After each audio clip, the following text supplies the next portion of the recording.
Hello student, this is Ram from Statech academy. आज हम आपको चैप्टर 5 मिठाई वाला इसके आपको प्रश्न उत्तर कराएंगे एनसीईआरटी बुक से। तो शुरू करते हैं। प्रश्न 1, मिठाई वाला अलग अलग चीज़ें क्यों बेचता था? मिठाई वाला अलग अलग चीज़ें इसलिए बेचता था क्योंकि मिठाई वाले को लगता था कि बच्चे एक ही चीज़ से उब ना जाएं, कि कहीं ऐसा ना हो कि वो एक ही चीज़ लाएं और बच्चे उससे बोर हो जाएं। तो इसीलिए मिठाई वाला अलग अलग चीज़ें बेचता था।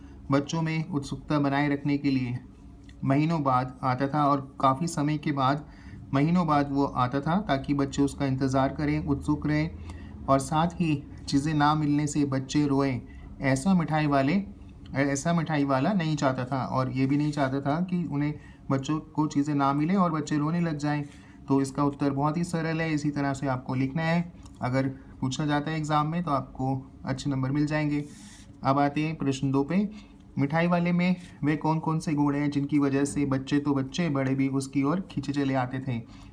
तो इसका उत्तर आप इस तरह से दें कि बच्चे तो बच्चे जो हैं उसका इंतज़ार करते थे और साथ ही जब मिठाई वाला आता था तो बड़े भी उसकी तरफ खींचे चले आते। तो उसके कई कारण हैं, एक एक करके हम वो लिखेंगे अपने आंसर में। पहले लिखना है मिठाई वाला मादक। वह बड़े मधुर ढंग से गाकर अपनी चीज़ों को बेचता था।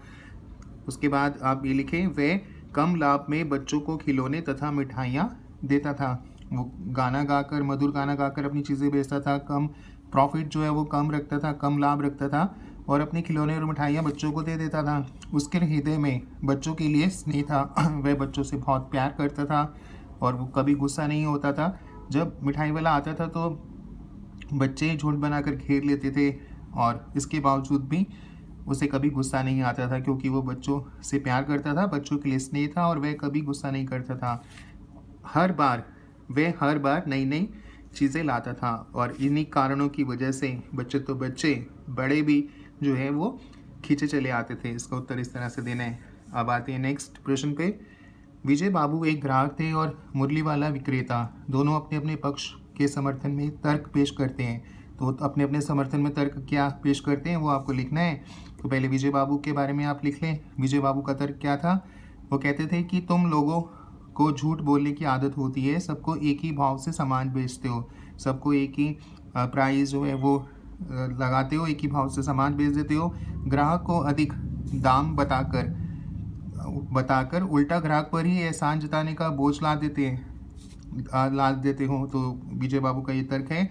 मुरली वाले जो है वो कहता है कि आपको चीज़ों का असली लागत का अंदाज़ा नहीं है, क्योंकि कई चीज़ें जब बनाई जाती हैं तो उसकी लागत जो है वो आपको नहीं मालूम। अब महंगाई बहुत बढ़ गई है तो आपको असली लागत का अंदाज़ा नहीं है, इसलिए दुकानदार चाहे हानि उठाकर ही चीज़ें क्यों ना बेचें।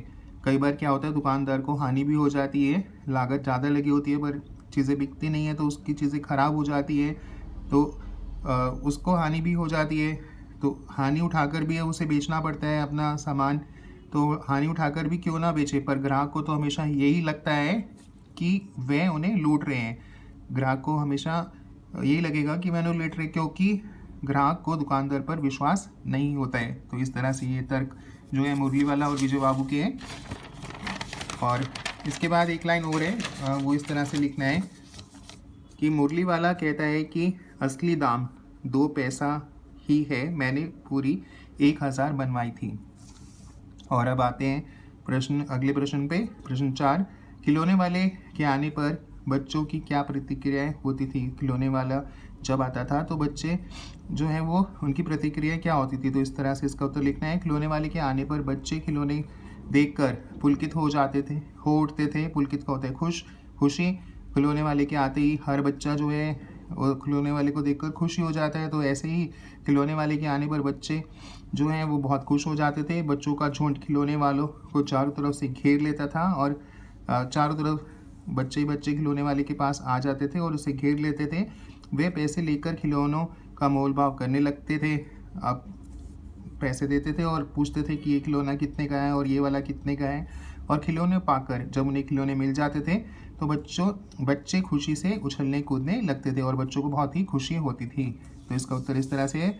अब आती है प्रश्न 5, रोहिणी को मुरली वाले के स्वर से खिलौने वाले का स्मरण क्यों हो आया?